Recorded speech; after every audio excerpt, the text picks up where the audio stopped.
மா நேச்சுரல்ஸ் வழங்கும் mister perfect மென் wellness. திருமணம் ஆகக்கூடிய அனைத்து ஆண்களின் இல்லற பிரச்சனைக்கும் ஒரே தீர்வு. வணக்கம்.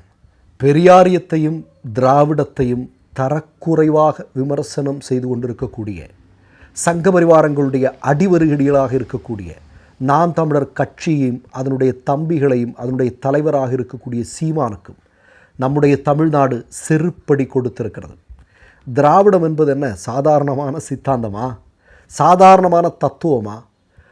பண வெறி பிடித்த சீமானுக்கு மீண்டும் ஒரு முறை அவனுடைய சித்தாந்தத்தை குழி தோண்டி புதைத்திருக்கிறது தமிழ்நாடு. டெபாசிட் வாங்கலைங்க, டெபாசிட் வாங்கலை. பெரியாருடைய ஈரோட்டு மண்ணில் போட்டியிட்ட நாம் தமிழர் கட்சி டெபாசிட்டை இழந்திருக்கிறது. இவ்வளோத்துக்கு நீங்கள் பார்த்தீங்கன்னா இந்த தேர்தலில் இரண்டு கட்சிகளுக்கிடையே தான் போட்டி. ஒன்று திராவிட முன்னேற்ற கழகம், மற்றொன்று நாம் தமிழர் கட்சி. அப்படி இருந்தும் கூட கடந்த காலங்களில் வாங்கியதுடன் ஒப்பிடும்போது மிகப்பெரிய அளவில் தன்னுடைய வாக்கு வங்கியை இழந்திருக்கிறது நாம் தமிழர் கட்சி. கொஞ்சம் யோசிச்சு பாருங்கள்.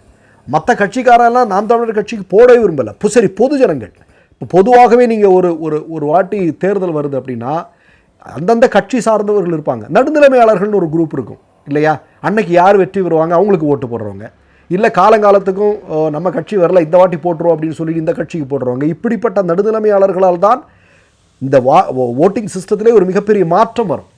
ஆனால் நீங்கள் பார்த்தீங்கன்னா அப்படிப்பட்டவர்களில் கூட ஒரு சிறு பகுதியினர் கூட நாம் தமிழர் கட்சிக்கு வாக்களிக்கவில்லை என்பதுதான் முக்கியமான செய்தி. கூடுதலான ஒரு செய்தியை சொல்கிறேன். என்ன அப்படின்னா, பெண்கள் அதிகமாக திராவிட முன்னேற்ற கழகத்திற்கு வாக்களித்திருக்கிறார்கள். காரணம் என்ன? திராவிட முன்னேற்ற கழகத்தினுடைய ஆட்சி கடந்த காலங்களில் அதிலிருந்து இன்னைக்கு வரைக்கும் நீங்கள் பார்த்தீங்கன்னா பெண்களுக்காக முன்னெடுத்து வரக்கூடிய மிக முக்கியமான இலவச திட்டங்கள், பெண்களுடைய பொருளாதாரம், பெண்களுடைய கல்வி, பெண்களுடைய சமூக மேம்பாடு, இது இந்தியாவிலே நீங்கள் பார்த்தீங்கன்னா தமிழ்நாட்டில் கேரளாவிலையும் தான் மிகச் சிறப்பாக இருக்கிறது இல்லையா? அதற்கு என்ன காரணம்? திராவிட மாடல் தான் இல்லையா? அண்ணாவிலிருந்து இன்று வரையிலும் இருக்கக்கூடிய ஸ்டாலின் அவர்கள் வரையிலும் பின்தொடரக்கூடிய மிக முக்கியமான முன்வைக்கக்கூடிய மிக முக்கியமான திட்டங்கள் தான் அதற்கு காரணம். அதை யாராவது மறக்க முடியுமா?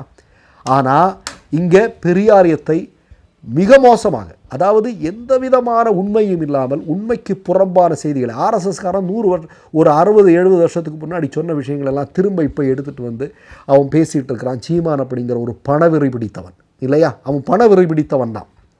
அப்படிப்பட்ட ஒரு நபர் பெரியாரியத்தை இல்லாமல் ஆக்குவதற்கு அவன் ஏதோ ஒரு திட்டம் போடுறான் ஆர்எஸ்எஸ் கூட சேர்ந்து. அதெல்லாம் நடக்குமா?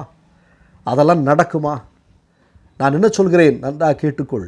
அதாவது இன்றைக்கு ஆரியம் என்று சொல்லக்கூடிய ஒரு ஆதிக்க மனப்பாங்குக்கு எதிராக சமத்துவம் என்கிற ஒரு மிக முக்கியமான விஷயத்தை விதைப்பதற்காக உதித்த ஒரு தத்துவம் தான் திராவிடம் இல்லையா? கடைசி மனிதனுக்கு ஏதாவது ஒரு மனிதன் ஏற்றத்தாழ்வோடு இருக்கிறான்னா அது வரைக்கும் திராவிடம் இங்கே இருந்தாகும் இல்லையா? சமத்துவத்தை உருவாக்குகிற வரையிலும், சமத்துவம் முழுமையடையும் வரையிலும் திராவிடம் இங்கே இருந்தாகும்.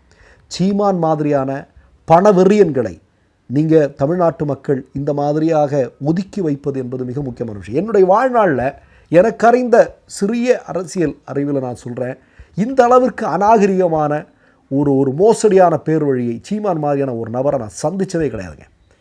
அவன் பேசுகிறது பூரா அவன் 2 விஷயத்துக்காக தான் வாய் திறப்பான். நான் ஆர்எஸ்எஸ்காரனுக்கு தான் அதை சொல்லுவேன், அது சீமானுக்கும் சேர்த்து சொல்கிறேன். 2 விஷயத்துக்காக தான் வாய் திறப்பான். ஒன்று என்ன அப்படின்னா பொய் பேசுகிறதுக்கு, இன்னொன்று சாப்பிட்றதுக்கு. ஒரு பெண் வேட்பாளரை அங்கே நிப்பாட்டியிருக்கிறான். ஆனால் பெண்கள் அதிகமாக 95% அதிகமான பெண்கள் திராவிட முன்னேற்ற கழகத்திற்கு வாக்களித்திருக்கிறார்கள். இதை விட வேறு என்ன வேணும்?